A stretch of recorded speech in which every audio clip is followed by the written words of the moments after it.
আল্লাহ তাআলা আমাদেরকে দয়া করে মায়া করে আজকের এই জিকিরের মজলিস তথা বেহেশতের বাগানে আসার এবং বসার তৌফিক দান করেছেন। এই জন্য আমরা সকলেই অন্তরের অন্তঃস্থল থেকে শুকরিয়া আদায় করি, বলি আলহামদুলিল্লাহ আলহামদুলিল্লাহ সুম্মা আলহামদুলিল্লাহ। আলহামদুলিল্লাহ। আল্লাহ ওয়ালাদের সঙ্গে থাকার উপকারিতা। আজকের আলোচনা আল্লাহ ওয়ালাদের, ভাই এদিকে তাকান, আল্লাহ ওয়ালাদের সাথে থাকার উপকারিতা। আসসালামু আলাইকুম। ওয়ালাইকুম আসসালাম।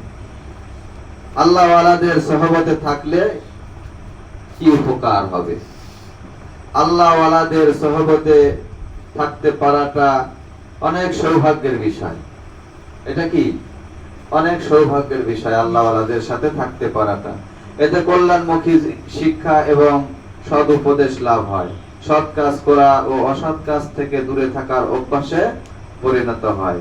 এসবের প্রভাব পড়ে ব্যক্তিগত জীবন থেকে শুরু করে পারিবারিক জীবন ও সামাজিক জীবনে। জীবন হয় ধন্য। এক কথায় আল্লাহ ওয়ালাদের সহবত উত্তম চরিত্র গঠনের অন্যতম হাতিয়ার। আল্লাহ তাআলা কোরআনুল কারীমের মধ্যে ইরশাদ করেন, ইয়া আইয়ুহাল্লাযীনা আমানু তাকুল্লাহা ওয়া কুনু মা'আস সাদিকিন। সূরা তাওবা 119 নম্বর আয়াত। আল্লাহ তাআলা বলেন, তোমরা আমি আল্লাহকে, হে ঈমানদারেরা, তোমরা আমি আল্লাহকে ভয় করো এবং যারা সত্যবাদী আল্লাহওয়ালা তাদের সাথে থাকো। কাদের সাথে থাকতে বলছেন? সত্যবাদী আল্লাহওয়ালাদের সাথে থাকতে বলছেন। অপরদিকে চরিত্রহীন মন্দ লোকের সঙ্গে থাকলে দিনের পথে থাকা খুব কঠিন হয়ে যায়। আল্লাহর আদেশ নিষেধগুলোর প্রতি উদাসীনতা তৈরি হয়। এক পর্যায়ে নিজের মধ্যেই মন্দ দিকগুলো ঢুকে পড়ে। বিষয়টি সাধারণ উদাহরণ দিলে বুঝে আসবে। আতরের দোকানে বসলে সুঘ্রাণ পাওয়া যায়, যায় কি যায় না? কথা বলেন, আওয়াজ দিয়ে কথা বলবেন। আর ডাস্টবিন, নোংরা ডাস্টবিনের পাশে দাঁড়ালে দুর্গন্ধ পাওয়া যায় কি যায় না? যায়। এই জন্য হাদিস শরীফে এসেছে, সৎসঙ্গী ও অসৎসঙ্গীকে তুলনা করা হয়েছে আতর বিক্রেতা ও কামারের হাফর হিসেবে। কস্তুরী বহনকারী থেকে আপনি যদি কিছু নাও কিনেন, তাও আপনি সুবাস পাবেন, সুঘ্রাণ পাবেন। আতর বিক্রেতার কাছ থেকে আপনি কি পাবেন? কিছু না কিনলেও সুঘ্রাণ পাবেন। আর কামারের হাফর, কয়লার আগুনে উস্কে রাখা পাখা আপনার কাপড় পুড়িয়ে দিবে, নয়তো দুর্গন্ধ দিবে। এটা সহিহ বুখারীর হাদিস। এই যে আমি কথাটা বললাম, উদাহরণ দিয়ে বললাম, এটা কিসের? বুখারী শরীফের হাদিস, যে আতর বিক্রেতার সাথে যদি থাকেন তাহলে আপনি সুঘ্রাণ পাবেন। আর যদি কামারের কাপড়, কয়লার আগুনে উস্কে রাখা পাখার পাশে যদি আপনি দাঁড়ান, তাহলে আপনি দুর্গন্ধ পাবেন। যার বন্ধু বান্ধব মাদকাসক্ত কিংবা নর্তকী, তার কখনো তাকওয়া বা পরহেজগারির শিক্ষা লাভ হবে না। কথা সঠিক না ব্যাঠিক? আওয়াজ দিয়ে বলেন। ঠিক। হ্যাঁ, এজন্য বড় বড় আওয়াজ দিয়ে বলতে হবে। যার বন্ধু বান্ধব মাদকাসক্ত কিংবা নর্তকী, তার কখনো তাকওয়া পরহেজগারির শিক্ষা লাভ হবে না। আর যেই ব্যক্তি আল্লাহ ওয়ালাদের সাথে থাকে, তার মধ্যে কখনো মদ পান করা বা নাচ গান করার চিন্তা উদয় হবে না। কথা ঠিক না ব্যাঠিক? ঠিক। এই জন্য আল্লাহ রাসূল সাল্লাল্লাহু আলাইহি ওয়াসাল্লাম তার উম্মতকে সতর্ক করেছেন এইভাবে, যে মানুষ তার বন্ধুর রীতিনীতি অনুসরণ করে। মানুষ তার বন্ধুর কি অনুসরণ করে? রীতিনীতি অনুসরণ করে। এই জন্য তোমাদের প্রত্যেককেই যেন লক্ষ্য করে সে কার সঙ্গে বন্ধুত্ব করতেছে। আমরা প্রত্যেককে লক্ষ্য করা উচিত যে আমাদের বন্ধু কে, কার সঙ্গে আমরা বন্ধুত্ব করতেছি। এটা কার কথা? আল্লাহ রাসূল বলেছেন, আবু দাউদ শরীফের হাদিস। যারা মন্দ লোকের সঙ্গে থাকে আর জান্নাতে যাওয়ার আশা করে, তারা নির্বোধ। আল্লাহ রাসূল সাল্লাল্লাহু আলাইহি ওয়াসাল্লামের সহবতে আবু বকর, ওমর, ওসমান, হযরতে আলী রাদিয়াল্লাহু তাআলা আনহুমের মতো মানুষ তৈরি হয়েছেন। বলেন সুবহানাল্লাহ। সুবহানাল্লাহ। আর ফেরাউন, নমরুদ, কারুনের সঙ্গে থেকে হযরত আবু বকর কিংবা ওমরের মতো মানুষ হওয়া যেমন অসম্ভব, তেমনি মন্দ মানুষের সঙ্গে জীবন কাটিয়ে দিলে জান্নাতি মানুষ হওয়া প্রায় অসম্ভব। কথা ঠিক না বেঠিক? ঠিক। এজন্য আমরা কি করব? আল্লাহ ওয়ালাদের সহবতে থাকবো ইনশাআল্লাহ। যারা মদখোর, যারা নাচ গান করে তাদের সংস্পর্শে, তাদের সঙ্গে আমরা থাকবো না ইনশাআল্লাহ। আব্দুল্লাহ রাদিয়াল্লাহু তাআলা আনহু হতে বর্ণিত, তিনি বলেন নবীজি সাল্লাল্লাহু আলাইহি ওয়াসাল্লাম বলেছেন যে মানুষ যাকে ভালোবাসবে কিয়ামতের দিন সে তার সাথী হবে। বুখারী শরীফের হাদিস। যার সাথে তার মহব্বত, তার সাথে তার হাসর নাসর। এজন্য ভালো সাথী অনেক হওয়া লাগে না, একজন ভালো সাথী, একজন ভালো বন্ধু যদি হয় তাহলেই যথেষ্ট। নবীগণ, সিদ্দিকগণ, শহীদগণ, সালেহীন, নেককার, আল্লাহওয়ালা যদি একজন মানুষ বন্ধু হয়, এই একজন মানুষই যথেষ্ট। হাসরের দিন অপরাধীরা আফসোস করবে আর বলবে, وَيَوْمَ يَعَضُّ الظَّالِمُ عَلَى يَدَيْهِ يَقُولُ يَا لَيْتَنِي اتَّخَذْتُ مَعَ الرَّسُولِ سَبِيلًا يَا وَيْلَتَى لَيْتَنِي لَمْ أَتَّخِذْ فُلَانًا خَلِيلًا। আল্লাহ তাআলা বলেন, অপরাধীরা সেই দিন স্বীয় হস্তদ্বয় দংশন করতে করতে বলবে, নিজের হাত কামড়াইতে কামড়াইতে বলবে, হায় আফসোস, আমি যদি রাসূলুল্লাহ সাল্লাল্লাহু আলাইহি ওয়াসাল্লামের সাথে পথ অবলম্বন করতাম। হায় আফসোস, আমি যদি রাসূলুল্লাহ সাল্লাল্লাহু আলাইহি ওয়াসাল্লামের সাথে পথ অবলম্বন করতাম। হায় আমার দুর্ভাগ্য, আমি যদি অমুক ব্যক্তিকে বন্ধু রূপে গ্রহণ না করতাম। সেই দিন কিয়ামতের দিন মানুষ আফসোস করবে, অপরাধীরা সেই দিন আফসোস করবে বাজান। সেই দিন কিয়ামতের দিন আফসোস করে কোনো লাভ হবে না।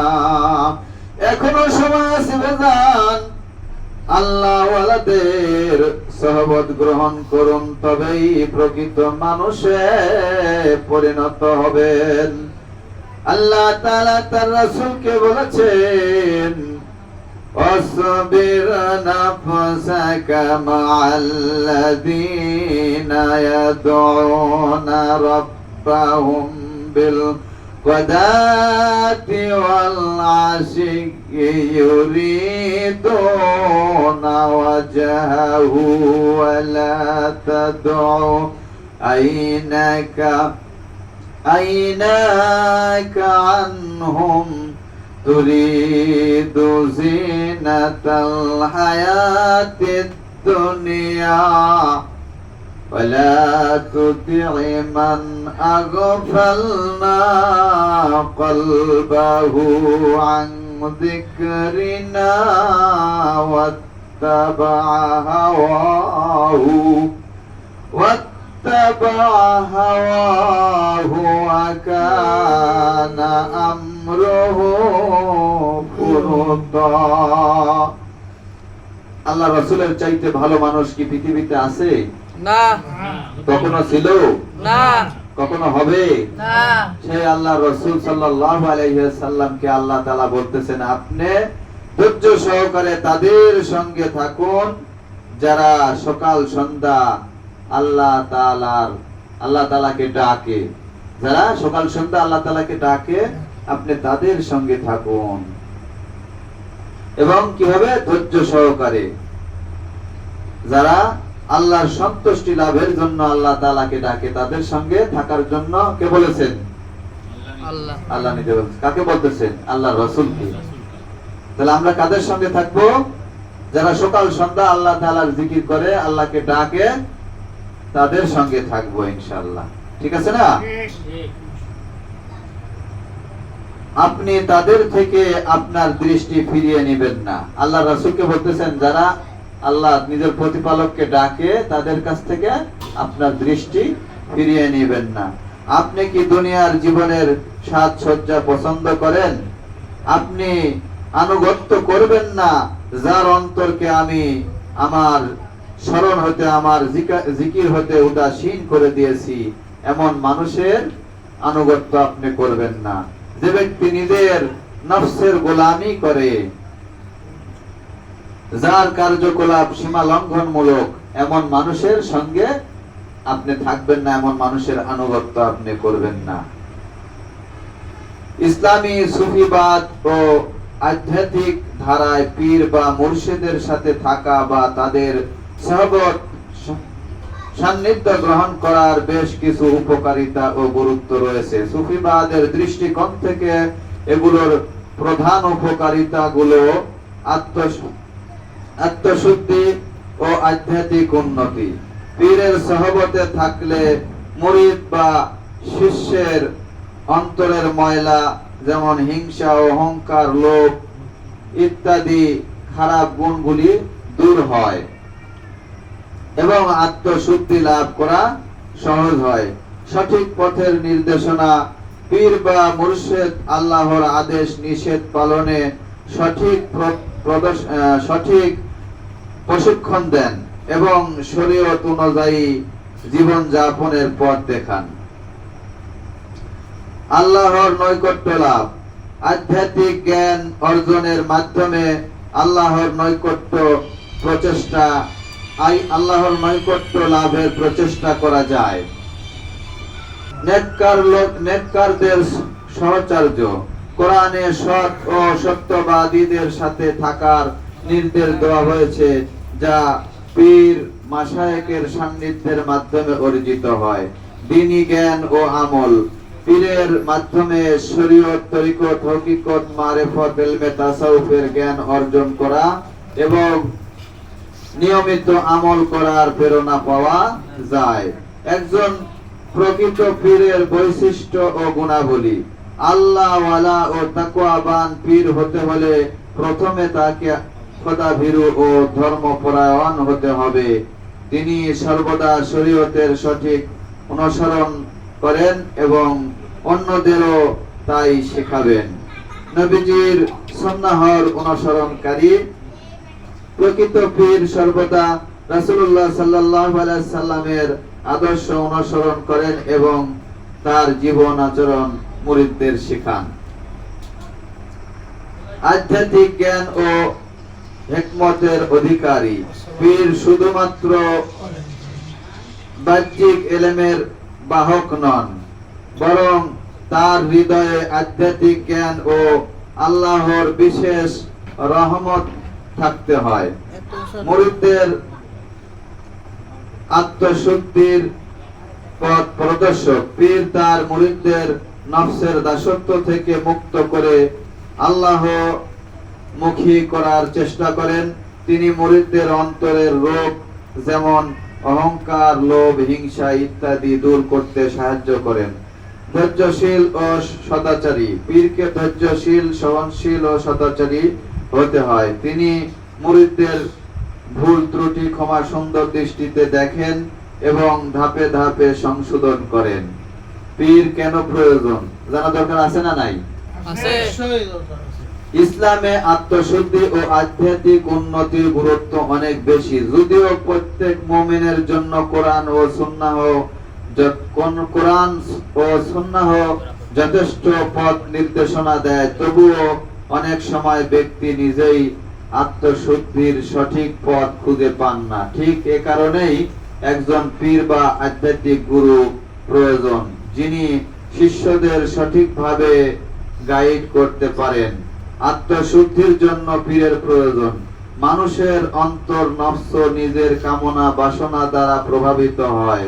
আত্মশুদ্ধি ছাড়া আল্লাহর নৈকট্য লাভ করা কঠিন।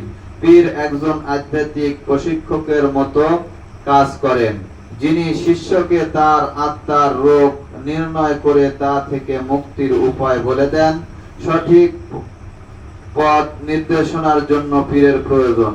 যেভাবে জাগতিক শিক্ষার জন্য একজন লোক প্রয়োজন, ঠিক তেমনি আধ্যাত্মিক শিক্ষার জন্য একজন অভিজ্ঞ পীর প্রয়োজন। তিনি তার মুরিদদের সঠিক দিক নির্দেশনা দেন যাতে তারা আল্লাহমুখী হতে পারেন। জিকির ও রুহানি শক্তি লাভের জন্য পীরের প্রয়োজন। সুফিবাদে জিকির, আল্লাহর নামের স্মরণ ও পীরের সঙ্গে আত্মিক সংযোগ খুবই গুরুত্বপূর্ণ। একজন প্রকৃত পীর মুরিদদের এমন জিকির ও আমল শিখিয়ে দেন যা তাদের আত্মাকে পরিশুদ্ধ করে ও আল্লাহর নৈকট্য পৌঁছাতে সাহায্য করে। শয়তানের ধোঁকা থেকে বাঁচার জন্য পীরের প্রয়োজন। মানুষের আত্মা শয়তানের ধোঁকায় পড়ে বিভ্রান্ত হতে পারে। একজন প্রকৃত পীর তার শিষ্যদের আত্মিক ও মানসিকভাবে এমনভাবে গড়ে তোলেন যাতে তারা শয়তানের কুমন্ত্রণার শিকার না হন। সত্যিকার তাসাউফ ও তরিকতের জন্য পীরের প্রয়োজন। সুফিবাদে বিভিন্ন তরিকার পদ্ধতি রয়েছে, যেমন কাদরিয়া, চিশতিয়া, নকশবন্দিয়া, মজাদ্দাদিয়া ইত্যাদি। এসব তরিকার মাধ্যমে আত্মশুদ্ধি ও আধ্যাত্মিক উন্নতি লাভ করতে হলে একজন পীরের দীক্ষা গ্রহণ করা অপরিহার্য। পীর হলেন এক আধ্যাত্মিক পথ প্রদর্শক, যিনি তার শিষ্যদের আত্মশুদ্ধি, আল্লাহর প্রেম, ভালোবাসা ও আধ্যাত্মিক উন্নতির পথে পরিচালিত করেন। প্রকৃত পীর কোরআন সুন্নাহর অনুসারী হন এবং তার মুরিদদের সেই পথেই পরিচালিত করেন।